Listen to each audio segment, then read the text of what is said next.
ભગવતીઓનો આ માર્ગ છે, કેવલ અમલજનોનો નહીં. પુષ્ટિ માર્ગમાં કેવલ તમારી સ્વભાવની યા સ્વરૂપની શુદ્ધિ જ પૂરતી નથી, પણ તમારી ભાવનિષ્ઠા મહત્વની.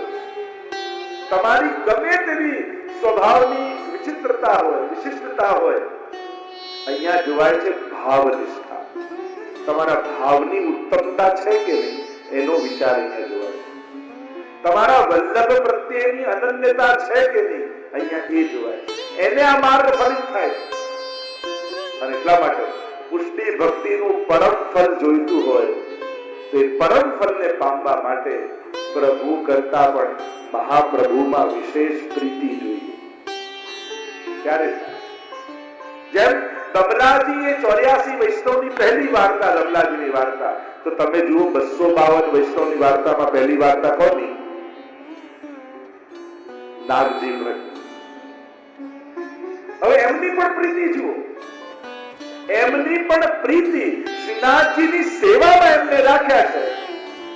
છતાંય શ્રીંગાર ધરતા ધરતા શ્રીનાથજીના મુખારવિંદમાં એ ગુસાઈજીને યાદ કરે કે આ ઠાકોરજીને જે હું લાલ લડાવી રહ્યો છું, એમની જે સેવા કરી રહ્યો છું, આવી સેવા મને જો ગુસાઈજીને મળી હોત તો કેવો આનંદ આવે. અને ગુસાઈજીના શરણે આવ્યા એટલે ગુસાઈજી એમને શ્રીનાથજીની સેવામાં રાખી દીધા. અને આમની નિષ્ઠા અને આમનું મન તો ગુસાઈજીની સેવામાં. એટલે શૃંગાર કરતા જાય આંખમાંથી આંસુ વહેતા.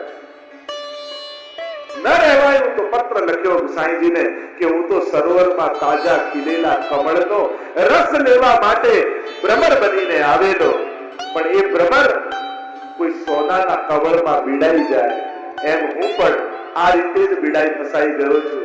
એ કે હું આપના સ્વરૂપમાં મને આસક્તિ છે, અને સરોવરનું તાજું ખીલેલું કમળ એ ગુસાઈજી આપ છો, અને શ્રીનાથજી તો સોનાનું કમળ છે, અને સોનાના કમળમાં જેમ ભ્રમર ફસાઈ જાય અને એ તો રાહ જોતો હોય કે ક્યારે બહાર ઉડું અને તાજા સરોવરમાં ખીલેલા તાજા કમળ ઉપર હું જઈને બેસું, એમ હે ગુસાઈજી એવી કૃપા કરો કે મને આપની સેવાનું સુખ મળે. તો અહીંયા 84 વૈષ્ણવની વાર્તામાં પણ શ્રીજી કરતા વલ્લભમાં અધિક નિષ્ઠા બતાવી, એમ જ 252 ની વાર્તામાં પણ શ્રીજી કરતા ગુસાઈજીમાં અધિક નિષ્ઠા બતાવી. તો દમલા સ્વબલા, આવા અમારા દામોદર દાસ, આવા અમારા દમલાજી, જેને મહાપ્રભુજી સ્નેહથી કહેતા. જો પૂર્વ ચરિત્રને જોઈએ, ભૂતલ પર પ્રગટ થયા લલિતાજી, ભાવ સિંધુ આદિ ગ્રંથોમાં એમનું પૂર્વ ચરિત્રનું વર્ણન આવે છે.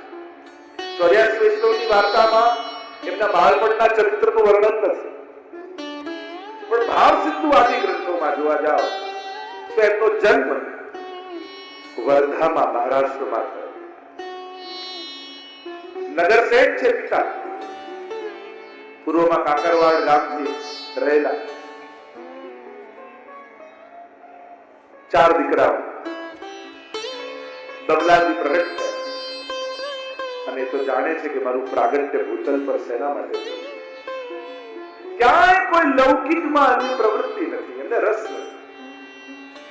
કામ એક જ, રોજ ઘરની બીજા માળે એક ઝરૂખો છે, બસ ત્યાં ઉભા અને રાજમાર્ગ ઉપર ઘર દ્રષ્ટિ રાખે, રાજમાર્ગ ઉપર, અને મનમાં મનોરથ એક, મારો વલ્લભ ક્યારે પધારશે. મારો જન્મ તો એમના માટે, એમની સેવા માટે થયો. ક્યાંય કસાય લૌકિક કાર્યમાં રસ નથી. એક જ વાત, શ્રી વલ્લભ ક્યારે પધારશે, મારા મહાપ્રભુજી ક્યારે આવશે. ઇન પલકન સો મગ જાવે, ટગર ટગર ટગર ટગર, બસ એક જ ધ્યાન, મહાપ્રભુજીનું રટણ. શ્રી વલ્લભ, શ્રી વલ્લભ, મનમાં અખંડ જપ ચાલે. પિતાનું અવસાન થયું, ભાઈઓ મિલકતના ભાગલા કરવામાં મશગુલ થયા છે. આ ભાગ મોટા ભાઈનો, આ બીજા ભાઈનો, આ ત્રીજા ભાઈનો. દમલાજીએ કહ્યું મને આમાં રસ નથી, મારું ઘર આ માર્ગ પરથી ચાલીને આવશે અશેષ ભક્ત સંપ્રાર્થ ચરણાબ્જ રજોધન. સર્વોત્તમ સ્તોત્રમાં છેલ્લું નામ શ્રી ગુસાઈજી આપ્યું કે જેના માટે શ્રી વલ્લભના ચરણારવિંદની રજ જ સર્વસ્વ ધન છે, એવા ભક્તોથી મહાપ્રભુજી સેવાયેલા છે. અને ઝરૂખા ઉપર નજર છે રાજમાર્ગ પર. અને એટલામાં પૃથ્વી પ્રદક્ષિણા કરવા નીકળેલા શ્રી મહાપ્રભુજી રાજમાર્ગ પરથી ચાલતા પધારતા દેખાય. गज गति चाल चले श्री वल्लभ, इनकी कृपा भय सब सुन. ગજ ગતિ ચાલતી ચાલતા એક ધોતી ને ઉપરનો ધારણ કરેલા શ્રી મહાપ્રભુજી રાજમાર્ગ પરથી સામેથી ચાલતા ચાલતા પધારે છે. અને જ્યાં દૃષ્ટિ પડી શ્રી મહાપ્રભુજીના મુખારવિંદ પર તબલાજી પરમ પ્રસન્ન થઈ ગયા. અને વર્ષોથી જેમની પ્રતીક્ષા કરી રહ્યો હતો શ્રી મહાપ્રભુજી પધારી રહ્યા છે.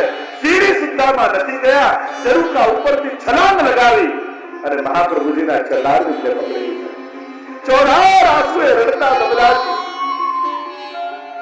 ચરણોને માનો પખારી રહ્યા છે.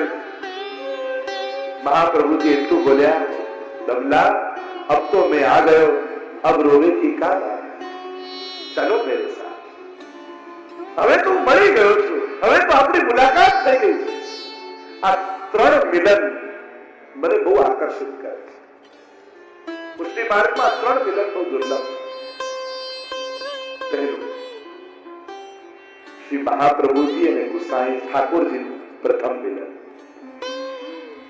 આમથી મહાપ્રભુજી દોડે, આમથી શ્રીનાથજી બાબા ગિરાજની કચરામાંથી બહાર નીકળી છલાંગો ભરતા ભરતા એકબીજાને મળવા માટે જે દોડતા હોય અને બંને એકબીજાને ભેટ્યા હોય, એ પ્રથમ મિલન જેનું ચિત્ર આપણે બધા જોતા હોઈએ. બીજું એક મિલન છે આપણે ત્યાં ઠકરાણી ત્રીજના દિવસે, જ્યારે પ્રશ્ન કર્યો મહાપ્રભુજી સહજમાં કે દમલા અમે ગોવિંદ ઘાટ પહોંચશો, ઠકરાણી ઘાટ પહોંચશો. અને કલ કલ કલ કલ વહેતા યમુનાજીમાં ભ્રમરો પડવા લાગ્યા. અને 16 વર્ષ યુવતી સ્વરૂપ શ્રી યમુનાજી પધાર્યા અને કમળથી છડી લઈ એક એક કમળ પર ચરણારવિંદ પધરાવતા પધરાવતા શ્રી મહાપ્રભુજી નિકટ પહોંચ્યા. અને ત્યારે મહાપ્રભુજી જે વંદન નમામિ યમુના सकल सिद्धि है तुम मुदा, मुरारी पद पंकज सुरद मंदर નવા યમરાજનું ગાન મહાપ્રભુજી કર્યું. અને ત્યારે મહાપ્રભુજી અને યમુનાજીનો પ્રથમ મિલન. અને ત્રીજું મિલન વૈષ્ણવ સૃષ્ટિને યાદ રહેતું હોય તો એ છે જ્યારે દમલાજી ચરણોમાં પડ્યા અને ત્યારે મહાપ્રભુજી એમને ઠાડા કરી પોતાના ગલેથી લગાવી દીધા. આ ત્રીજું મિલન શ્રી વલ્લભ અને દમલાજી. અને કહ્યું ચલ દમલા મેરે સાથ. એટલે મહાપ્રભુજી ચાલવા લાગ્યા અને પાછળ પાછળ શ્રી દમલાજી અનુસરણ કરે. આ દમલાજીનું પ્રાગટ્ય આ વરધામાં થયું હતું. આજે પણ જયારે ચોથ આવે અને ત્યારે દમલાજીની વધાઈ, આપણે ત્યાં તો એકમાત્ર ભક્ત એવા છે, જો આપણે ત્યાં ઠાકોરજીની વધાઈ, મહાપ્રભુજીની વધાઈ, ગુસાઈજીની વધાઈ, સાથે લાલજીની વધાઈ, હરિજાઈજી આદિની વધાઈ, પણ વૈષ્ણવમાં કોઈની વધાઈ ગવાતી હોય તો આપણે ત્યાં દમલાજીની વધાઈ ગવાય.